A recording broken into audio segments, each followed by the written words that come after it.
제가 늘 하는 작업은 한글인데 그 한글이 가서 붙으면 그 이상한 화학 반응이 일어나요. 거기서. 그래서 그 두 개의 아주 그 다른 이게 어떻게 보면 이질적인 형태가 이렇게 만나면서 형태 자체가 홀려요. 그게 이제 한글의 힘이 작용하는 거예요. 거기. 저도 사실은 그런 글자에 홀린 상태잖아요. 그냥 모든 게 보면 글자만 보이잖아요. 뭐 채플린의 모던 타임스에서 뭐 그 막 뭐 이렇게 그 나사만 보면 막 돌리잖아요. 그런 것처럼 저는 뭐 이렇게 자꾸 글자에 홀려가지고 모든 게 다 글자로 보이는 거예요.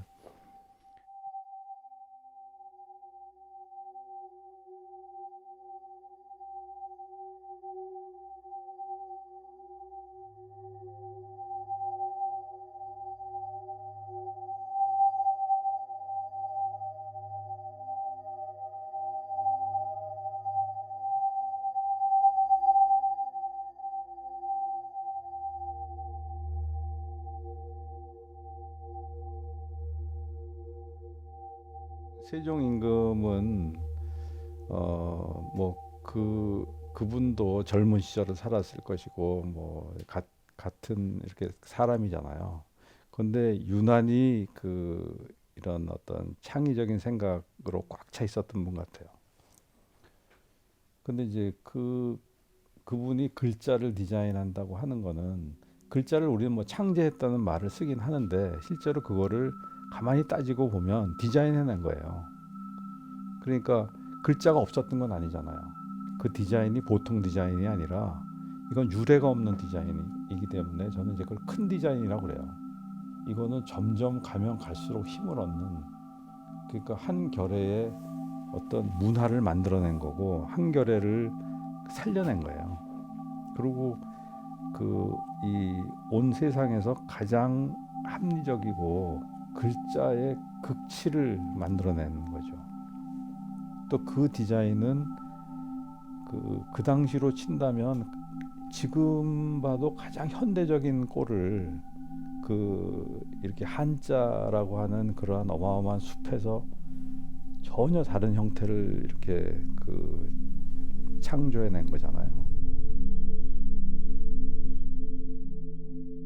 그러니까 한글 창제라고 하는 것은 그 당시 15세기까지만 하더라도 한자라고 하는 외길이었는데 한글이 만들어지면서 두 길이 만들어진 거죠.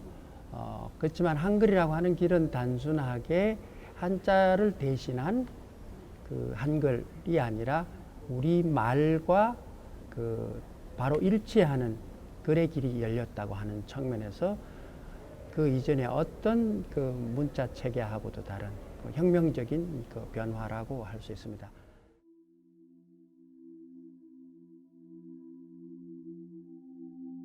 한자하고 관계없이 하늘에서 떨어지듯 땅에서 솟아나듯 한글을 만들 것이 아니라 그 당시 모든 문자 문명 결과물들을 다 종합해서 완벽하게 원리들을 한글에 적용시켰다고 하는 것. 그리고 이제 천지인삼재, 자음과 모음 다 상형이잖아요. 하늘이 둥글고 땅이 평평하고 사람이 서 있는 그것을 이 모음을 만들었고, 또 발음하는 발음 기관의 구조, 모양, 형태를 보고 자음, 기역이다, 미음이다, 이음이다, 시옷이다, 이런 니언이다, 그런 자음을 만들었다.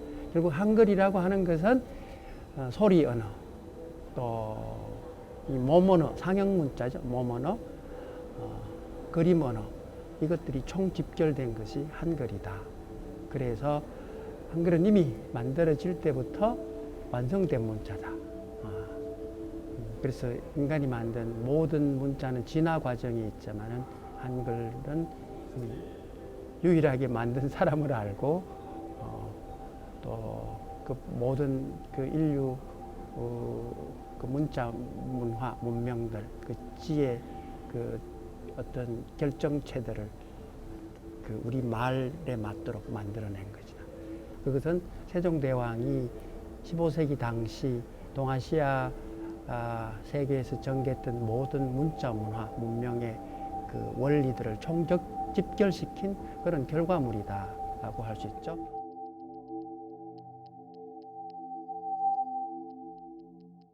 음악이든 뭐 건축이든 아니면 뭐 회화든 뭐 조각이든 그러니까 그런 미의 근본 그 요소들이 있잖아요. 그러니까 고저, 장단, 뭐 태세 이런 모든 그 어떤 기본 조형 그 요소들이 가장 이상적으로 질서가 그 잡힌 상태, 그게 전형이 만들어진 거잖아요.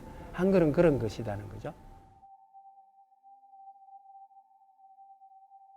한글 조형의 힘이 저는 이제 바로 거기에 있다고 생각을 하는데, 그러니까 한글은 가장 이렇게 인위적인 글자거든요. 그러니까 인류가 만들어낸 글자 중에서 그 의도적으로 디자인된 글자예요. 그렇기 때문에 그 한글 자체를 이렇게 딱 보면 이거는 이 자체로 이미 디자인인 거죠. 그래서 거기에다가 어떤 그 형태를 아니면 어떤 도상을 갖다가 이렇게 대입을 시키면은요, 그냥 한글화가 되는 거예요. 그래서 이제 세종이 디자이너라는 생각을 처음에는 못했죠. 그냥 훌륭한 성군이구나, 이렇게 큰 임금님이셨구나, 이런 식으로 저희들은 이제 교육을 받았으니까 한글을 창제한. 그런데 이제 어느 순간 그분은 내가 모셔야 할 이 땅의 가장 큰 디자이너였다는 생각이 어느 순간 이렇게 들어오는 거예요. 그러니까 사실은 그 순간이 안채를 만들었던 순간하고 거의 비슷한 시기예요. 제 디자이너의 어떤 삶 속에서 안채는 굉장히 중요한 분기점이 되거든요, 저한테는요.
어떤 예술의 역사 작품으로 놓고 보면은 그런 전형은 필시 또 깨게 돼 있어요. 깨고 가다 보면 다시 그게 또 전형이 만들어지는 그런 거 있죠.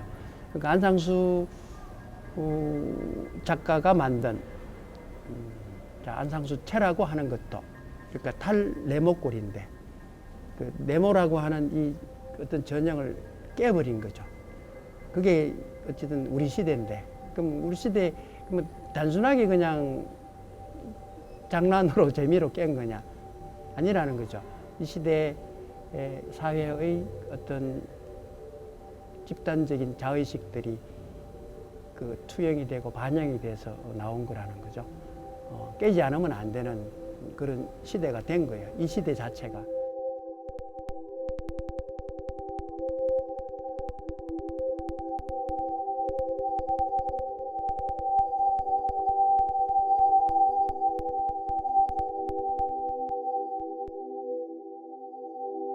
지금 우리는 동아시아에서는 서화 미술, 그 시서화, 서화 동원 이런 얘기를 하듯이 늘 서가 그 모든 예술 장르의 중심에서 있었고 제일 앞장서 있었고 문자라고 하는 것 자체가 문자를 소재로 다루는 이 서 자체가 문자가 조형만이 아니라 내용까지, 내용과 조형이 하나가 서잖아요. 그러니까 서는 이런 그 시와 미술, 그림, 이게 하나가 섭니다. 그걸 정확하게 인식을 해야 되는데 우리는 그 20세기 그 일제강점기 때 서는 미술이 아니다. 그래서 예술도 아니다. 그래서 전통 서화가 미술로 분리되면서 서는 아예 정규 교과에서 제외돼 버렸고, 동양화라고 하면서 그냥 서양화에 그냥 조금 그 분류가 돼서 그냥 제도 교육에서 공부가 된 거고, 서는 아예 제도 교육에서 없어져 버렸죠. 그 이미 우리는 서 언어를 상실해 버렸어요. 근 100년 동안.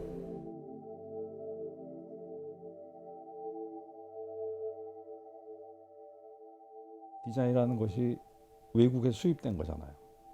그리고 모든 것이 이를테면 뉴욕이나 뭐 런던이나 베를린이나 파리나 밀라노나 이런 데가 디자인의 중심지고, 우리는 일본을 통해서 아니면 다른 나라를 통해서 들어온 어디 저 이렇게 시골의 한 변두리의 어떤 디자인 공부를 거기서 하고 그래서 활동하는, 그래서 뭐 공부를 하려면 유학을 가야 되는 것이고, 이런 자격지심 같은 게 저한테 있었거든요.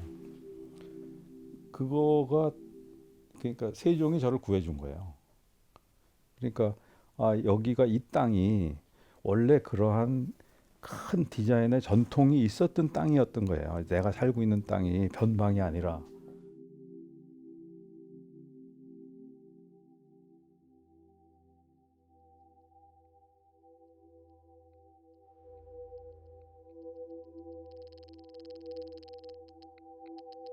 우리나라 뭐 문화예술계 사람들이라면 모든 사람들이 이상에 대한 그 이렇게 막연한 뭐 이렇게 동경 같은 것도 있고요. 또 늘 새로운 것 같아요. 이렇게 그분의 시가 이렇게 시대를 초월하는 듯한 느낌. 이상의 시를 보면 띄어쓰기를 안 해서 빼곡하게 들어차서 있어서 시각적으로 일단 뭐 이렇게 벽 같은 게 느껴지는 듯한 느낌도 들고요. 그런데 그 이상은 이 활자라는 거를 아예 시를 쓸 때부터 인식을 했던 사람이라고 저는 느꼈거든요. 그러니까 그 사람의 원고를 보면, 그러니까 활자에서 쓰는 뭐 그 약물 같은 것도 그냥 박혀 있고요. 그냥 그걸 그렸어요, 이분이. 그리고 실제로 이분은 건축을 공부했고 또 글씨를 써요. 그래갖고 조선과 건축이라고 하는 그 잡지의 그 제호 활자를 응모를 해서 거기 상을 받아갖고 그걸 만들고 표지 디자인도 하고요. 자기가 쓴 소설의 사파도 그리고, 실제로 그 사람은 자기 친구 책을 디자인해주기도 하고, 그러니까 디자이너예요, 이분도. 그래서 이분을 보는 관점이 여러 개가 있는데, 그러니까 뭐 건축가는 건축가로 봐요. 그 시인들은 시인으로 보고, 저는 제 눈에는 이분이 타이포그라퍼로 보이는 거예요. 활자로 유희를 하는 거예요, 이분이. 그리고 실제로 활자 얘기를 굉장히 많이 하고요. 거울 얘기를 많이 해요. 그러니까 그 역도됐다는 거가 이렇게 활자는 거꾸로 박혀 있거든요. 찍히면 이제 바로 나오는 거잖아요. 그러니까 이분은 아주 거꾸로 된 그런 것, 그 거울과 활자 뭐 이런 걸 통해서 실제로 활자를 굉장히 인식을 하면서 시를 써요. 그러니까 그런 눈으로 보면 그분이 이렇게 표현한 굉장히 약간 난해하게 느껴지는 그런 도상들이 실제로는 타이포그라피적인 유희예요. 이를테면 세종 임금이 글자를 한글이라는 거를 이렇게 디자인했다면, 이분은 글자를 가지고 이렇게 정말 유희하는 거예요. 노는 거예요. 그러니까 시인의 어떤 그런 천부적인 감각으로 글자를 이렇게 글자 놀이를 하는 거죠. 그 글자 놀이라고 하는 관점으로 그분의 시를 보면은요, 더 재미있게 들어와요. 그리고 아주 이렇게 극단적인 실험 같은 것도 이게 활자적인 놀이구나. 그 활자적인 놀이의 어떤 관점에서 이렇게 보면 이상의 시가 또 굉장히 즐겁게 보이기도 하고요. 그래서 저는 그렇게 이제 제가 그분을 이제 생각했어요. 우리나라 현대 타이포그라피의 어떤 그 개척자?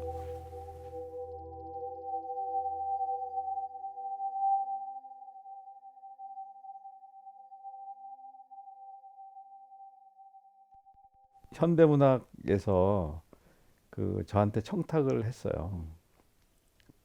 그래서 이렇게 그냥 시각적인 어떤 재료를 이렇게 작업을 이렇게 보내주는 작업이었는데 저는 그냥 제가 이렇게 아 이건 나한테 시를 청탁을 하는구나 이렇게 제가 그 생각을 하고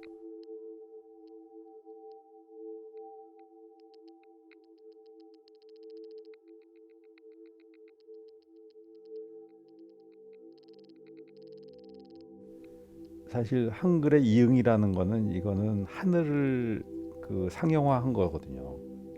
이응이라고 하는 것이 이제 하늘이나 별을 상징을 한다고 제가 여겼고,